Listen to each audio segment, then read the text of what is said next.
Political scientist, Dr. Lauren Wright. Doctor, thank you so much for being here.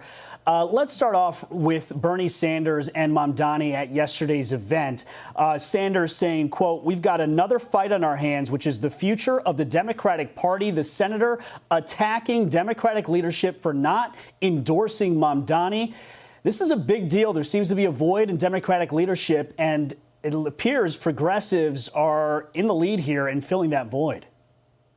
Oh, man, what a mess, Brian. I mean, look, I will say if Mamdani turns out to be anything like Bernie Sanders, then a lot of people will be very happy because Sanders is quite literally one of the least productive members of Congress. He talks and he yells and he pounds on the table and he gets absolutely nothing done. Less than 1% of the bills he sponsors become law. And so if Mamdani is just lying to appeal to the progressive wing of his party, which I understand because he can't alienate those educated East Coast elites. They make up a big chunk of the party now. They've lost all the working class. Then okay. But, you know, if he actually intends to go into this very serious executive position and do the things he says he's going to do, a lot of people are going to get really hurt and it's going to be really terrible. You know, let's our colleague Charlie Gasparino wrote a column for the New York Post, and it says this: take the nuclear option. Let Mamdani win the mayoral race so New York City can start over from scratch. Quote, let Mamdani win and prove to New Yorkers and Americans once and for all that there's a reason communism failed in the Soviet Union and that the apparatchiks in China have embraced the free market to survive. What do you make of that idea? This idea that Mamdani is inevitable. So at this point, let it happen.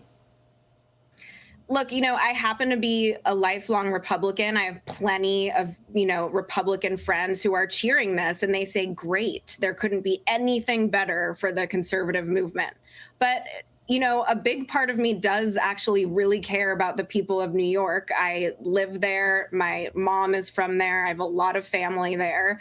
And people will go jobless and hungry if these policies are implemented. If he guts the police department that he called wicked and corrupt, people will die that didn't have to. And I don't think that's okay. And if there's anything we've learned from the 2024 election, it's that Democrats will find any reason besides the policies that they lost an election. And so I don't even believe if Mamdani loses that they're not going to circle right back to these socialist policies. I mean, Kamala Harris makes, you know, she looks like Donald Trump next to this guy. It's really just a completely different set of policies. And instead of shifting to the center, it looks like the party really is shifting left.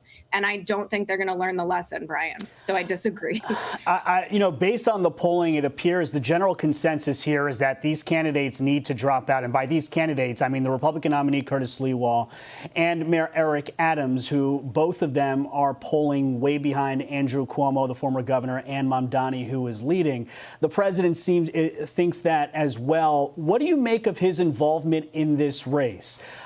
It seems to me that it's a bit of a win-win for him in that he can either save New York or attempt to show that he's saving New York from what he says is communism, or even if he doesn't save it, if Mamdani wins, it gives him the avenue for him to then maybe send in National Guard troops and exert more pressure on the city that he loves. He is a New Yorker.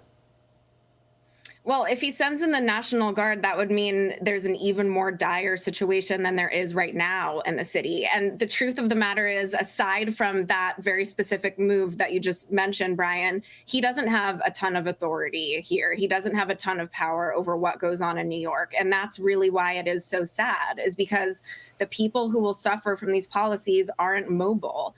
They have to stay there, make the best of it, make ends meet, stretch the dollar even more.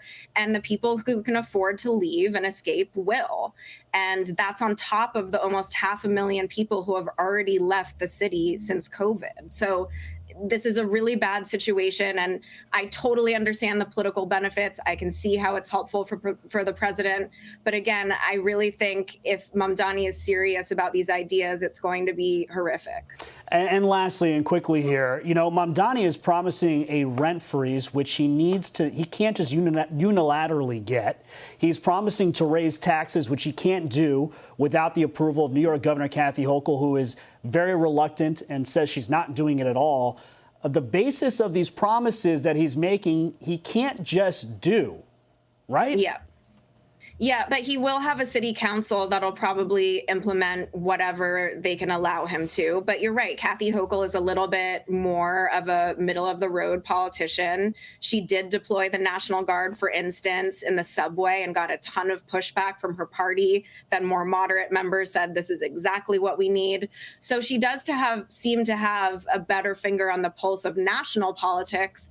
And so I would expect if anyone would push back, it might be her.